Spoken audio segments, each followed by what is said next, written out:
एक बुढ़िया थी और उसके 7 पुत्र थे। 6 कमाने वाले थे, एक निकम्मा था। बुढ़िया माँ 6 पुत्रों की रसोई बनाती, भोजन कराती और पीछे से जो कुछ बचता सो 7वें को दे देती थी। परंतु वह बड़ा भोला भाला था, मन में कुछ विचार न करता था। एक दिन अपनी बहू से बोला, देखो मेरी माता का मुझ पर कितना प्यार है। वह बोली, क्यों नहीं, सबका जूठा बचा हुआ तुमको खिलाती है।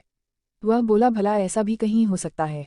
मैं जब तक आंखों से न देखूं, मान नहीं सकता। बहू ने हंसकर कहा, तुम देख लोगे तब तो मानोगे। कुछ दिन बाद बड़ा त्योहार आया। घर में 7 प्रकार के भोजन और चूरमा के लड्डू बने। वह जांचने को सिर दर्द का बहाना कर पतला कपड़ा सिर पर ओढ़कर रसोई घर में सो गया और कपड़े में से सब देखता रहा। संतोषी माता की व्रत कथा के अनुसार 6 भाई भोजन करने आए। उसने देखा माँ ने उनके लिए सुंदर सुंदर आसन बिछाए हैं, 7 प्रकार की रसोई परोसी है। वह आग्रह करके जिमाती है, वह देखता रहा। 6 भाई भोजन कर उठे तब माता ने उनकी जूठी थालियों में से लड्डुओं के टुकड़ों को उठाया और एक लड्डू बनाया। जूठन साफकर बुढ़िया माँ ने पुकारा, उठो बेटा, 6 भाई भोजन कर गए, अब तू ही बाकी है, उठ न, कब खाएगा? वह कहने लगा, माँ मुझे भोजन नहीं करना, मैं परदेश जा रहा हूँ। माता ने कहा, कल जाता हो तो आज ही जा। वह बोला, हाँ हाँ आज ही जा रहा हूँ। यह कहकर वह घर से निकल गया। चलते समय बहू की याद आई, वह गौशाला में उपले थाप रही थी। वहीं जाकर उससे बोला, दोहा हम जावे परदेश को आगे कुछ काल, तुम रहियो संतोष से धर्म आपनो पाल। वह बोली, जाओ पिया आनंद से हमरू सोच हटाया, राम भरोसे हम रहें ईश्वर तुम्हें सहाय। देय निशानी आपनी देख धरूं मैं धीर, सुधी हमरी मति बिसारियो रखियो मन गंभीर। वह बोला, मेरे पास तो कुछ नहीं, यह अंगूठी है सो ले और अपनी कुछ निशानी मुझे दे। वह बोली, मेरे पास क्या है, यह गोबर भरा हाथ है। यह कहकर उसकी पीठ में गोबर के हाथ की थाप मार दी। वह चल दिया। चलते चलते दूर देश में पहुंचा। वहां पर एक साहूकार की दुकान थी। वहां जाकर कहने लगा, भाई मुझे नौकरी पर रख लो। साहूकार को जरूरत थी, बोला, रह जा। लड़के ने पूछा, वेतन क्या दोगे? साहूकार ने कहा, काम देखकर दाम मिलेंगे। साहूकार की नौकरी मिली। वह सवेरे 7 बजे से रात तक नौकरी बजाने लगा। कुछ दिनों में दुकान का सारा लेन देन, हिसाब किताब, ग्राहकों को माल बेचना, सारा काम करने लगा। साहूकार के 7-8 नौकर थे। वे सब चक्कर खाने लगे कि यह तो बहुत होशियार बन गया है। सेठ ने भी काम देखा और 3 महीने में उसे आधे मुनाफे का साझीदार बना लिया। वह 12 वर्ष में ही नामी सेठ बन गया और मालिक सारा कारोबार उस पर छोड़कर बाहर चला गया। संतोषी माता व्रत कथा के अनुसार अब बहू पर क्या बीती सो सुनो। सास ससुर उसे डक देने लगे। सारी गृहस्थी का काम करके उसे लकड़ी लेने जंगल में भेजते। इस बीच घर की रोटियों के आटे से जो भूसी निकलती उसकी रोटी बनाकर रख दी जाती और फूटे नारियल के खोपरे में पानी। इस तरह दिन बीतते रहे। एक दिन वह लकड़ी लेने जा रही थी कि रास्ते में बहुत सी स्त्रियां संतोषी माता का व्रत करती दिखाई दी। वह वहां खड़ी हो कथा सुनकर बोली, बहनों, यह तुम किस देवता का व्रत करती हो और इसके करने से क्या फल मिलता है? इस व्रत के करने की क्या विधि है? यदि तुम अपने व्रत का विधान मुझे समझाकर कहोगी तो मैं तुम्हारा आसान मानूंगी। तब उनमें से एक स्त्री बोली, सुनो, यह संतोषी माता का व्रत है और संतोषी माता की कथा है।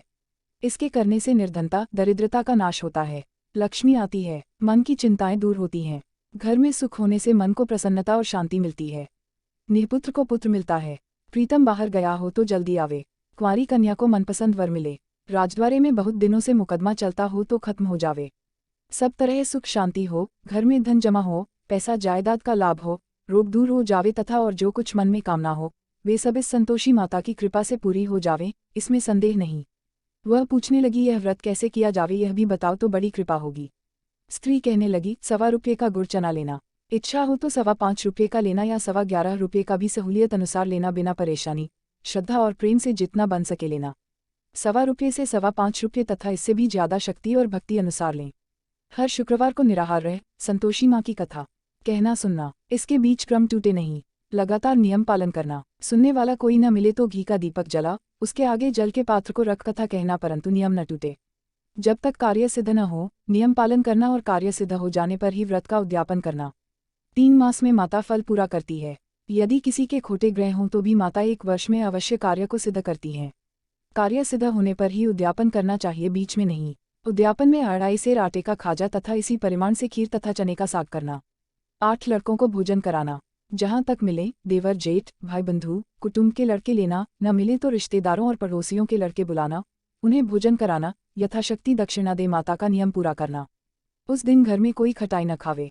यह सुनकर बुढ़िया के लड़के की बहू चल दी। रास्ते में लकड़ी के बोझ को बेच दिया और उन पैसों से गुड़ चना ले माता के व्रत की तैयारी कर आगे चली और सामने मंदिर देख पूछने लगी, यह मंदिर किसका है?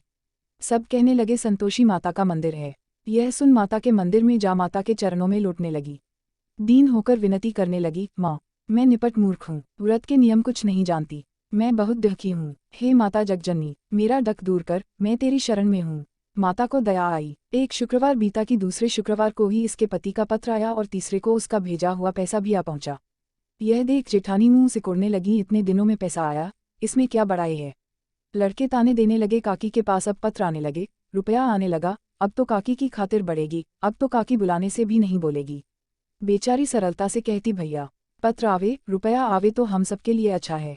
ऐसा कहकर आंखों में आंसू भरकर संतोषी माता के मंदिर में आ मातेश्वरी के चरणों में गिरकर रोने लगी। माँ, मैंने तुमसे पैसा नहीं मांगा, मुझे पैसे से क्या काम है, मुझे तो अपने सुहाग से काम है, मैं तो अपने स्वामी के दर्शन और सेवा मांगती हूँ। तब माता ने प्रसन्न होकर कहा, जा बेटी, तेरा स्वामी आएगा। यह सुन वह खुशी से बावली हो घर में जा काम करने लगी। अब संतोषी माँ विचार करने लगी, इस भोली पुत्री से मैंने कह तो दिया तेरा पति आवेगा, पर आवेगा कहाँ से। वह तो स्वप्न में भी इसे याद नहीं करता, उसे याद दिलाने मुझे जाना पड़ेगा। इस तरह माता बुढ़िया के बेटे के पास जा स्वप्न में प्रकट हो कहने लगी, साहूकार के बेटे, सोता है या जागता है। वह बोला, माता सोता भी नहीं हूँ जागता भी नहीं हूँ, बीच में ही हूँ, कहो क्या आ गया है। माँ कहने लगी, तेरा घर बार कुछ है या नहीं। वह बोला, मेरा सब कुछ है माता, माँ बाप भाई बहन बहू, क्या कमी है। माँ बोली, भोले पुत्र, तेरी स्त्री घोर कष्ट उठा रही है, माँ बाप उसे डक दे रहे हैं, वह तेरे लिए तरस रही है, तू उसकी सुधि ले। वह बोला, हाँ माता, यह तो मुझे मालूम है, परंतु मैं जाऊँ तो जाऊँ कैसे। परदेश की बात है, लेन देन का कोई हिसाब नहीं, कोई जाने का रास्ता नजर नहीं आता, कैसे चला जाऊं। माँ कहने लगी, मेरी बात मान, सवेरे नहा धोकर संतोषी माता का नाम ले, घी का दीपक जला, दंडवत कर दुकान पर जा बैठना, देखते देखते तेरा लेन देन सब चुक जाएगा, जमा माल बिक जाएगा, सांझ होते होते धन का ढेर लग जाएगा। जब सवेरे बहुत जल्दी उठ उसने लोगों से अपने सपने की बात कही तो वे सब उसकी बात अनसुनी कर दिल लगी उड़ाने लगे। कहीं सपने भी सच होते हैं। एक बूढ़ा बोला, देख भाई मेरी बात मान, इस प्रकार साथ झूठ करने के बदले देवता ने जैसा कहा है वैसा ही करने में तेरा क्या जाता है। वह बूढ़े की बात मान, स्नान कर संतोषी माँ को दंडवत कर घी का दीपक जला, दुकान पर जा बैठा। थोड़ी देर में वह क्या देखता है कि देने वाले रुपया लाए, लेने वाले हिसाब लेने लगे, कोठे से भरे सामानों के खरीददार नकद दाम में सौदा करने लगे, शाम तक धन का ढेर लग गया। माता का चमत्कार देख प्रसन्न हो मन में माता का नाम ले, घर ले जाने के वास्ते गहना कपड़ा खरीदने लगा और वहां के काम से निपट वह घर को रवाना हुआ। वहां बहू बेचारी जंगल में लकड़ी लेने जाती है, लौटते वक्त माँ के मंदिर पर विश्राम करती है। वह तो उसका रोजाना रुकने का स्थान था। दूर से धूल उड़ती देख वह माता से पूछती है, हे माता, यह धूल कैसी उड़ रही है। माँ कहती है, हे पुत्री, तेरा पति आ रहा है, अब तू ऐसा कर, लकड़ियों के 3 बोझ बना ला, एक नदी किनारे रख, दूसरा मेरे मंदिर पर और तीसरा अपने सिर पर रख। तेरे पति को लकड़ी का गट्ठा देखकर मोह पैदा होगा, वह वहां रुकेगा, नाश्ता पानी बना खाकर माँ से मिलने जाएगा। तब तू लकड़ियों का बोझ उठाकर घर जाना और बीच चौक में गट्ठा डालकर 3 आवाजें जोर से लगाना, लो सासू जी, लकड़ियों का गट्ठा लो, भूसी की रोटी दो और नारियल के खोपरे में पानी दो। आज कौन मेहमान आया है। माँ की बात सुन बहू, बहुत अच्छा माता, कहकर प्रसन्न हो लकड़ियों के 3 गड्ढे ले आई, एक नदी तट पर, एक माता के मंदिर पर रखा। इतने में ही एक मुसाफिर आ पहुंचा। सूखी लकड़ी देख उसकी इच्छा हुई कि अब यहीं विश्राम करे और भोजन बना खाकर गांव जाए। इस प्रकार भोजन बना विश्राम कर वह गांव को गया, सबसे प्रेम से मिला। उसी समय बहू सिर पर लकड़ी का गट्ठा लिए आती है, लकड़ी का भारी बोझ आंगन में डाल, जोर से 3 आवाज देती है, लो सासू जी, लकड़ी का गट्ठा लो, भूसी की रोटी दो, नारियल के खोपरे में पानी दो, आज कौन मेहमान आया है। यह सुनकर सास बाहर आ अपने दिए हुए कष्टों को भुलाते हुए कहती है, बहू ऐसा क्यों कहती है, तेरा मालिक ही तो आया है, आ बैठ, मीठा भात खा, भोजन कर, कपड़े गहने पहन। इतने में आवाज सुन उसका स्वामी बाहर आता है और अंगूठी देख व्याकुल हो माँ से पूछता है, माँ यह कौन है। माँ कहती है, बेटा यह तेरी बहू है, आज 12 वर्ष हो गए तू जब से गया है, तब से सारे गांव में जानवर की तरह भटकती फिरती है, कामकाज घर का कुछ करती नहीं, 4 समय आकर खा जाती है, अब तुझे देखकर भूसी की रोटी और नारियल के खोपरे में पानी मांगती है। वह लज्जित हो बोला, ठीक है माँ, मैंने इसे भी देखा है और तुम्हें भी देखा है, अब मुझे दूसरे घर की ताली दो तो उसमें रहूं। तब माँ बोली, ठीक है बेटा, तेरी जैसी मर्जी, कहकर ताली का गुच्छा पटक दिया। उसने ताली ले दूसरे कमरे में जो तीसरी मंजिल के ऊपर था खोलकर सारा सामान जमाया। एक दिन में ही वहां राजा के महल जैसा ठाट बाट बन गया। अब क्या था, वे दोनों सुखपूर्वक रहने लगे। इतने में अगला शुक्रवार आया। बहू ने अपने पति से कहा कि मुझे माता का उद्यापन करना है। पति बोला, बहुत अच्छा, खुशी से करो। वह तुरंत ही उद्यापन की तैयारी करने लगी। जेठ के लड़कों को भोजन के लिए कहने गई। उसने मंजूर किया, परंतु पीछे जेठानी अपने बच्चों को सिखलाती है, देखो रे भोजन के समय सब लोग खटाई मांगना, जिससे उसका उद्यापन पूरा न हो। लड़के जिमने आए, खीर पेट भरकर खाए, परंतु याद आते ही कहने लगे हमें कुछ खटाई दो, खीर खाना हमें भाता नहीं, देखकर अरुचि होती है। बहू कहने लगी खटाई किसी को नहीं दी जाएगी, यह तो संतोषी माता का प्रसाद है। लड़के तुरंत उठ खड़े हुए, बोले पैसा लाओ। भोली बहू कुछ जानती नहीं थी सो उन्हें पैसे दे दिए। लड़के उसी समय जा करके इमलीला खाने लगे। यह देखकर बहू पर माताजी ने कोप किया। राजा के दूत उसके पति को पकड़कर ले गए। जेठ जेठानी मनमाने खोटे वचन कहने लगे, लूट लूट कर धन इकट्ठा कर लाया था सो राजा के दूत पकड़कर ले गए।